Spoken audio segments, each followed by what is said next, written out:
सिया राम, जय जय राम।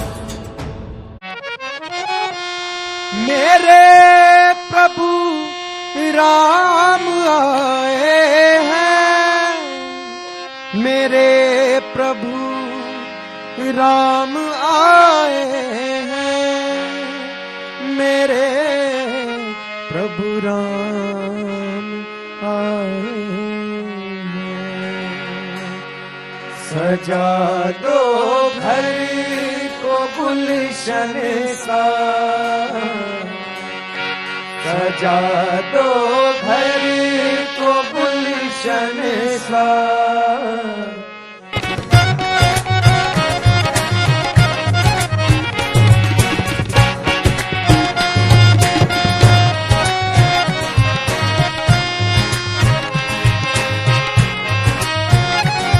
किन्हू बिनु मोही कहां विश्राम, राम मंदिर के निर्माण से जुड़े हर शख्स के दिल में यही भावना है। अयोध्या में राम मंदिर का निर्माण तेजी से चल रहा है और हजारों लोग समर्पित भाव से इस काम में जुटे हैं। इसे महज नौकरी या ड्यूटी नहीं बल्कि भगवान का काम मानकर सभी लोग मंदिर का सपना साकार करने में जुटे हैं। देखिए एक खास रिपोर्ट।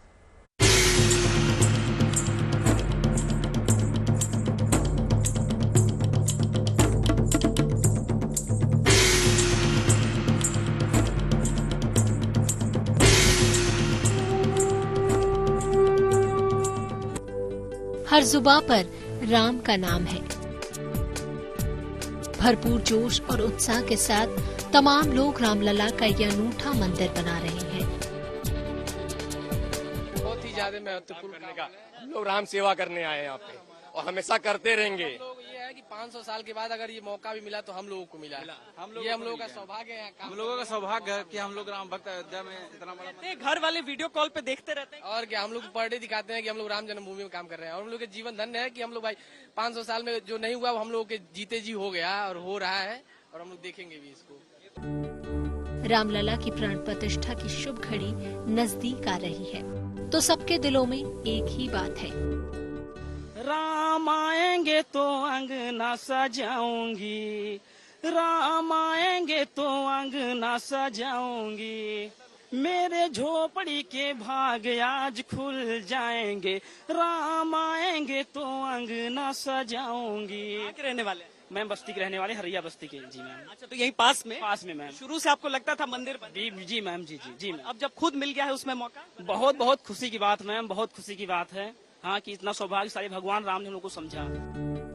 मंदिर निर्माण में अपना योगदान दे रहे इन सभी लोगों को इस बात की बेहद खुशी है कि इनका नाम भी श्री राम मंदिर निर्माण के ऐतिहासिक काम से जुड़ गया है।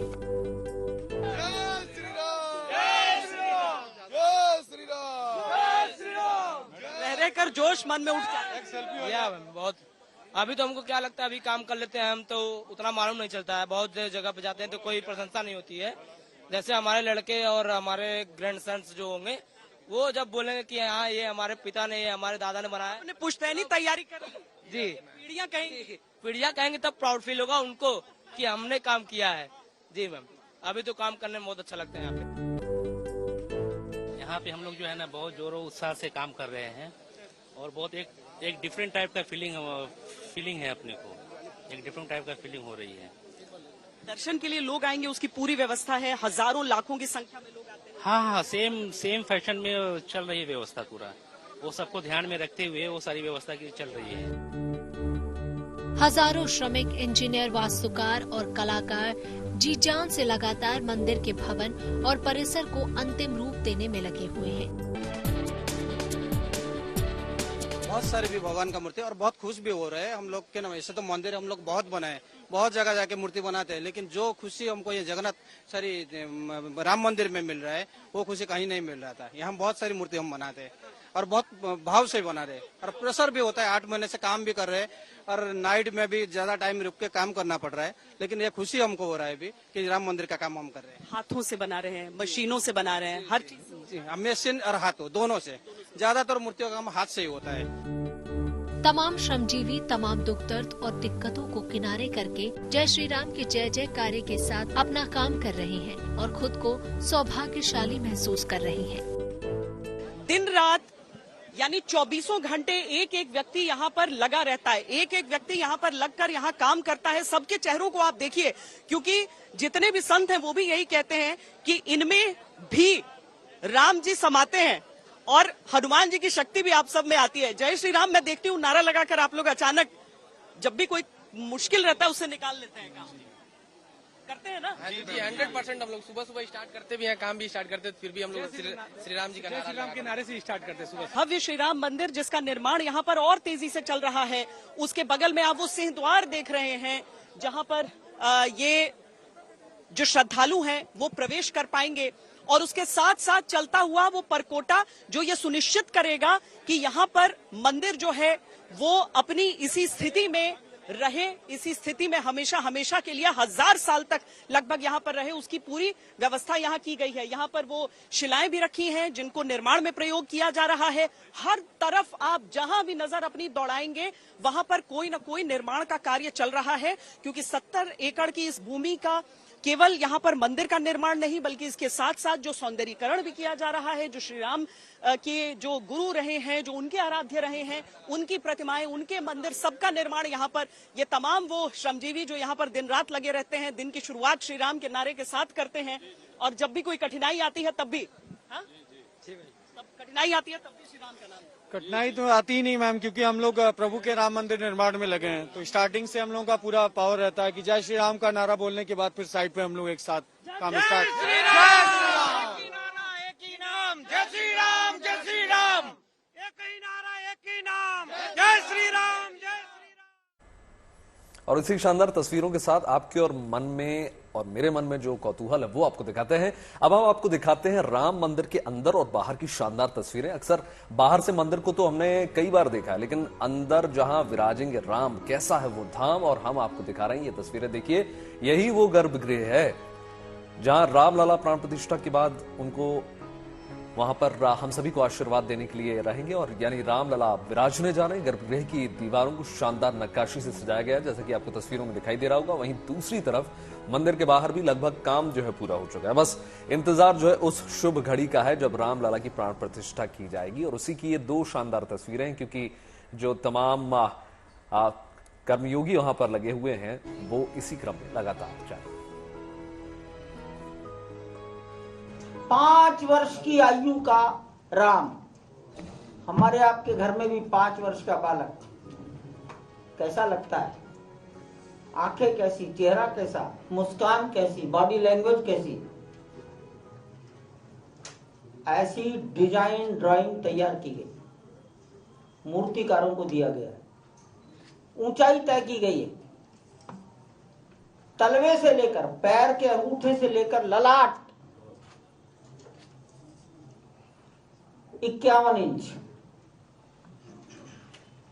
ललाट के ऊपर ये आ जाएगा वो अलग है, हमारा संबंध ललाट तक है। खड़ी मूर्ति 3 मूर्तिकार बना रहे हैं।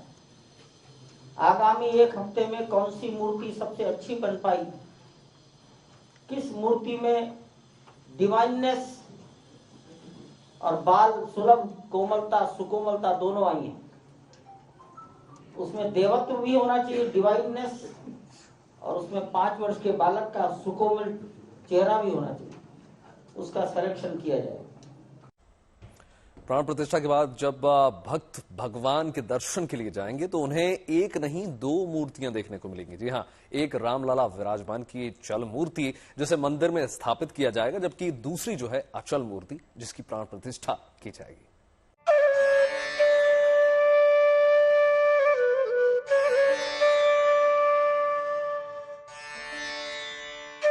सदियों का इंतजार अब खत्म होने वाला है। राम मंदिर के रूप में एक सपना साकार होने वाला है। रामलला के भव्य मंदिर की जो कल्पना सदियों पहले की गई थी वो अब धरातल पर उतर आई है। 22 जनवरी 2024 को मृगशिरा नक्षत्र में भगवान राम की प्राण प्रतिष्ठा के अनुष्ठान का शुभारंभ होगा और इसी के साथ आराधना शुरू हो जाएगी। जब रामलला का प्राण प्रतिष्ठा कार्यक्रम संपन्न हो जाएगा और श्रद्धालु भव्य मंदिर में अपने आराध्य के दर्शन करेंगे तो उन्हें श्री राम की एक नहीं बल्कि 2 मूर्तियां दिखाई देंगी। विराजमान रामलला को चल मूर्ति के रूप में स्थापित किया जाएगा, जबकि अचल मूर्ति की प्राण प्रतिष्ठा की जाएगी। श्री राम की राम लला की 2 मूर्तियां, एक अचल मूर्ति जिसकी प्राण प्रतिष्ठा यहाँ 22 जनवरी को की जाएगी, और एक उत्सव मूर्ति जो अभी उस छोटे से मंदिर में है। जो उत्सव मूर्ति है उसको अलग अलग मंदिरों में घुमाते फिर यहाँ पर लाया जाएगा, और अचल मूर्ति के साथ उसी गर्भगृह में दोनों मूर्तियों की प्राण प्रतिष्ठा होगी। 51 इंच की अचल मूर्ति का निर्माण राम सेवकपुरम में कर्नाटक और राजस्थान के मूर्तिकारों ने किया है। 3 मूर्तिकार अलग अलग 3 मूर्तियां बना रहे हैं। अब जिस मूर्ति में बाल सुलभ कोमलता झलकेगी और भगवान राम की मर्यादा के अनुरूप होगी, उसे मंदिर में स्थापित कर दिया जाएगा। श्री राम जन्मभूमि ये यहाँ पर रामलला की जो प्रतिमा स्थापित होनी है, उसके लिए 3 अलग अलग मूर्तिकार प्रतिमाएं बना रहे हैं। उनमें से जिसमें सबसे ज्यादा बाल सुलभ भाव और डिविनिटी यानी देवत्व नजर आएगा, उस एक मूर्ति को आखिरकार ये तय किया जाएगा कि उनकी स्थापना यहाँ पर हो जाए। राम मंदिर के गर्भगृह में जब राम लला विराजमान होंगे तो राम भक्तों की सालों पुरानी मनोकामना की पूर्ति होगी और भक्त अपने आराध्य के दर्शन दिव्य और भव्य राम मंदिर में कर पाएंगे। अयोध्या से गौरव सावंत के साथ Shweta Singh, good News today. और इस बीच मंदिर में 1 जनवरी यानी नए साल की शुरुआत से दरवाजों को लगाने का काम शुरू हो जाएगा। खास बात यह है कि गर्भगृह में लगने वाले दरवाजों पर सोने की मोटी परत चढ़ाई गई है।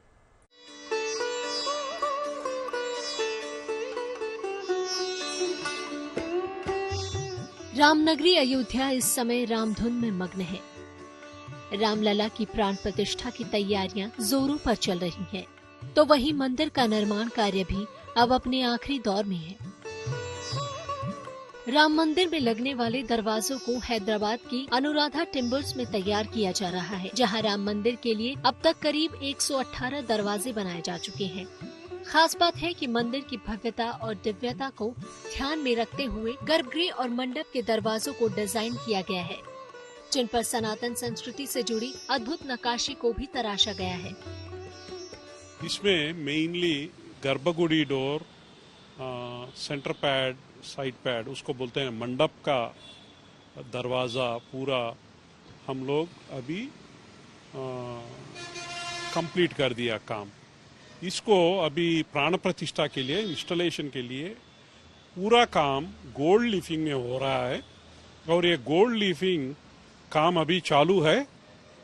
दिसंबर 31 तक वो भी रेडी हो जाएगा, और 1 तारीख से हम लोग फाइनल फिटिंग परमानेंटली फिक्स कर देंगे। भव्यता और सुंदरता के साथ साथ इन दरवाजों की मियाद भी हजारों साल की है, क्योंकि गर्भगृह में लगने वाले 14 दरवाजों को सागौन की लकड़ी से बनाया गया है, जिन पर पहले तांबे और फिर आखिर में 24 कैरेट के करीब 50 किलो वजनी सोने की परत चढ़ाई गई है। पूरा अंदर का स्ट्रक्चर लकड़ी का है, उसके ऊपर फिर पूरा गोल्ड आएगा। असली सोना? हाँ, 24 कैरेट का पूरा। वो हमारा टोटल 14 नंबर डोर है गर्भगृह को मिला के, उसमें हमारा लगभग 50 केजी गोल्ड है। रामलला के भव्य मंदिर और गर्भगृह में 1 जनवरी से दरवाजों को लगाने का काम भी शुरू हो जाएगा। इन दरवाजों पर भैरव प्रतीक गज और खूबसूरत विष्णु कमल स्वागत की मुद्रा में विराजमान होंगे, यानी राम मंदिर की दीवार से लेकर दरवाजे तक हर जगह सनातन संस्कृति की छवि साफ नजर आएगी। अयोध्या से श्वेता सिंह के साथ हैदराबाद से Abdul Bashir, good News today. और रामलला के भव्य स्वागत की तैयारियां जोरों पर हैं। प्रभु श्री राम के ननिहाल से चावल अयोध्या भेजे जा रहे हैं, तो वहीं रामलला के ससुराल जनकपुर धाम से कई नदियों का पवित्र जल रामनगरी में भेजा गया है, और इसी जल से भगवान श्री राम का जलाभिषेक किया जाएगा।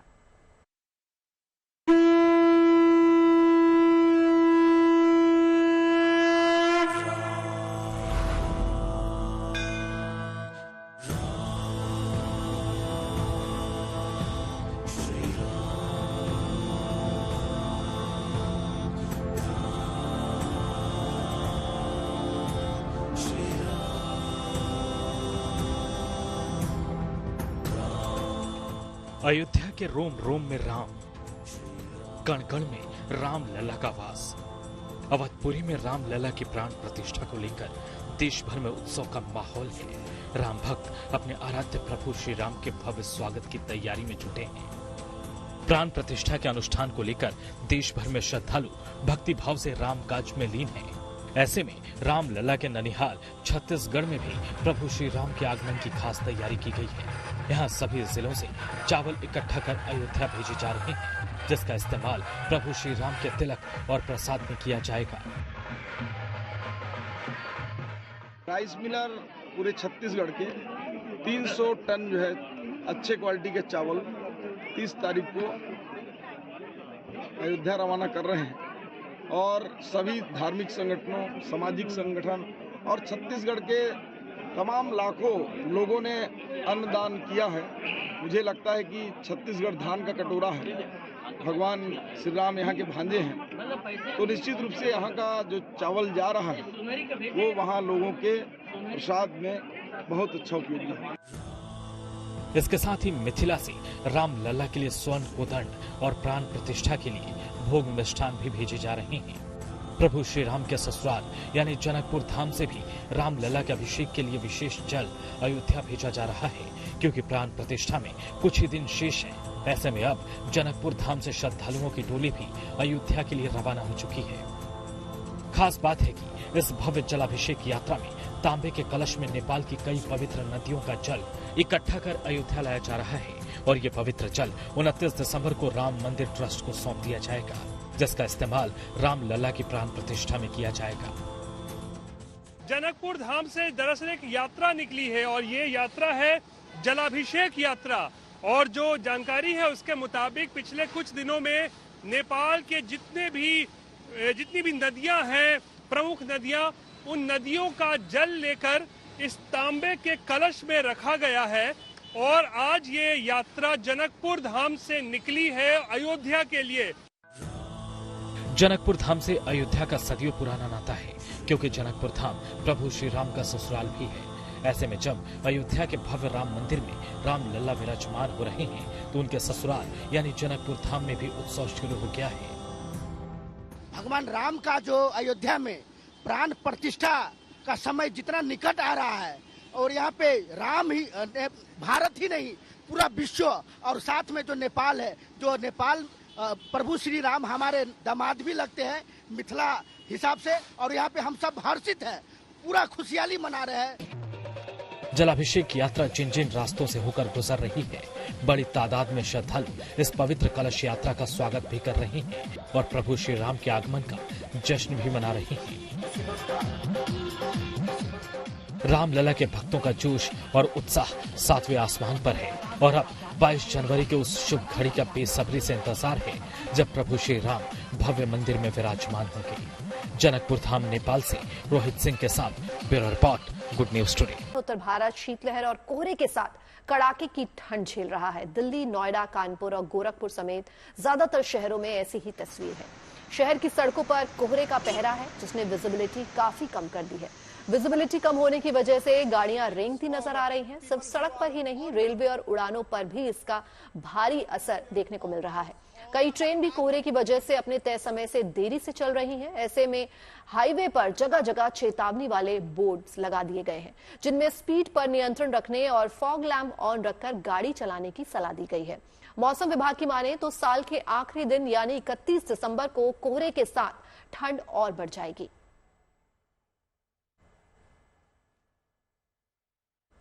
तो आप देख सकते हैं किस तरह से कोहरा जो है वो चारों तरफ पसरा हुआ है और न्यू ईयर आने तक ये आसार लगाए जा रहे हैं कि ठंड और ज्यादा बढ़ जाएगी, कोहरा और ज्यादा बढ़ जाएगा। तो कोहरे से सावधान रहने की हिदायत जो है वो दी गई है।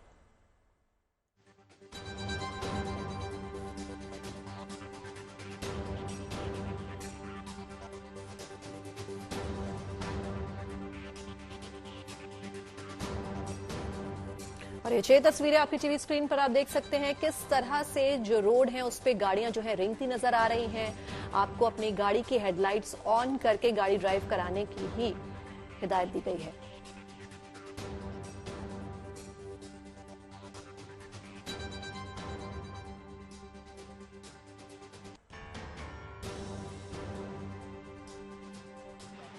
इस वक्त मैं इंडिया गेट पर मौजूद हूँ। मेरे पीछे इंडिया गेट अभी आपको धुंधला नजर आ रहा होगा। ये तस्वीरें हैं सुबह 7:15 बजे की, जहाँ फिलहाल इंडिया गेट को अभी देख पाना मुश्किल है।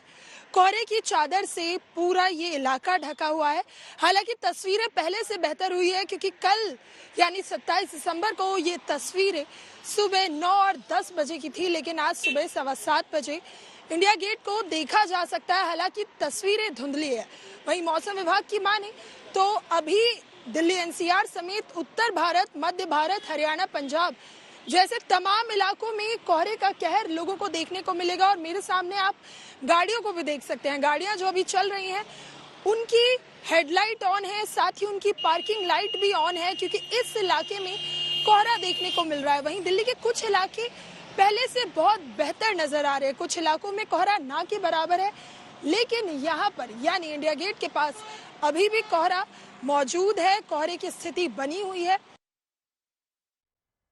ठंड से बचाव के तरीके तो हम सभी अपना रहे हैं, लेकिन कोहरे में सुरक्षित सफर के टिप्स जानने भी जरूरी हैं। इसलिए कोहरे में तेज रफ्तार से गाड़ी चलाने से बचें।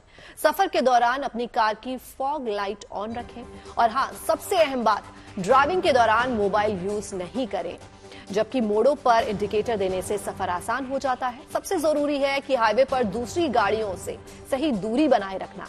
बाइक सवारों का अलर्ट रहना भी जरूरी है। उन्हें सफर के दौरान आगे और पीछे दोनों तरफ की लाइट जलाकर ही सड़क पर निकलना चाहिए। अगर स्पीड पर कंट्रोल और इन बातों को ध्यान में रखा जाए तो सर्द मौसम में सफर का आनंद सुहाना हो जाएगा।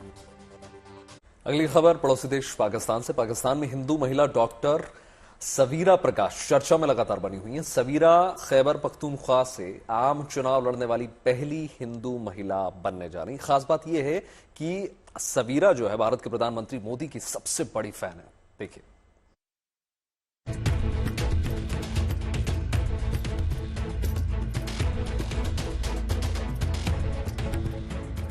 पेशे से डॉक्टर सवीरा प्रकाश पाकिस्तान के खैबर पख्तूनख्वा में आम चुनाव लड़ने जा रही हैं। पहली हिंदू महिला के तौर पर मशहूर हो गई हैं। वहीं खास बात यह भी है कि सवीरा को पाकिस्तान और भारत के नेताओं में मोहम्मद अली जिन्ना, महात्मा गांधी और जुल्फिकार अली भुट्टो के अलावा अगर कोई और पसंद है तो वो है प्रधानमंत्री नरेंद्र मोदी। पीएम मोदी की मजबूत शख्सियत, दमदार व्यक्तित्व, ऊर्जावान छवि और सादगी से भरा जीवन सवीरा को उनका मुरीद बना चुका है। मुझे उनकी वो पर्सनालिटी मतलब काफी वो स्ट्रॉन्ग पर्सनालिटी टाइप है ना, जिससे मतलब जो मतलब दिल करता है कि लाइक मतलब उनकी प्रेजेंस में बंदा रहे। सिंप्लिसिटी है उनमें, पर साथ में मतलब वो स्ट्रेंथ टाइप, वो पावर टाइप फील होती है। तो उससे फिर थोड़ा सा वो बंदा इंस्पायर तो ऑब्वियसली होता है।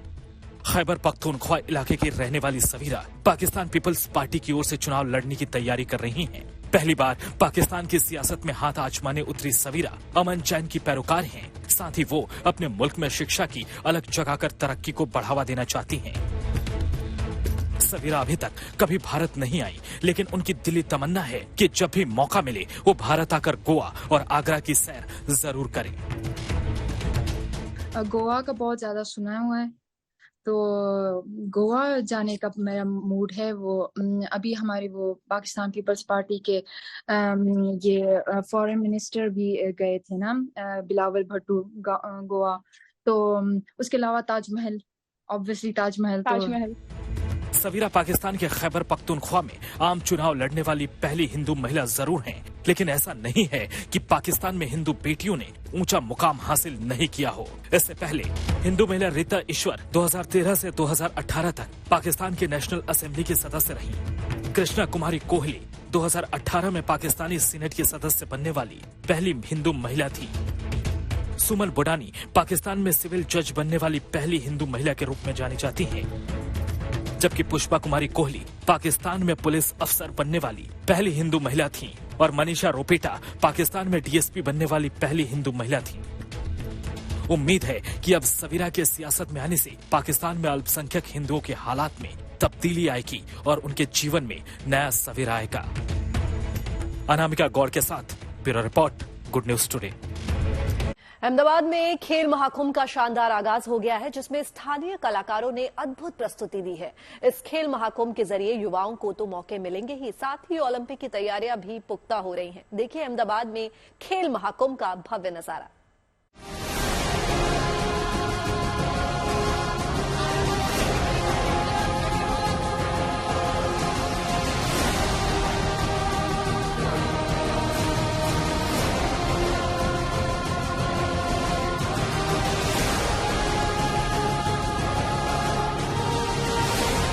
भारत में ओलंपिक की तैयारी। गुजरात में महाकुंभ का आगाज।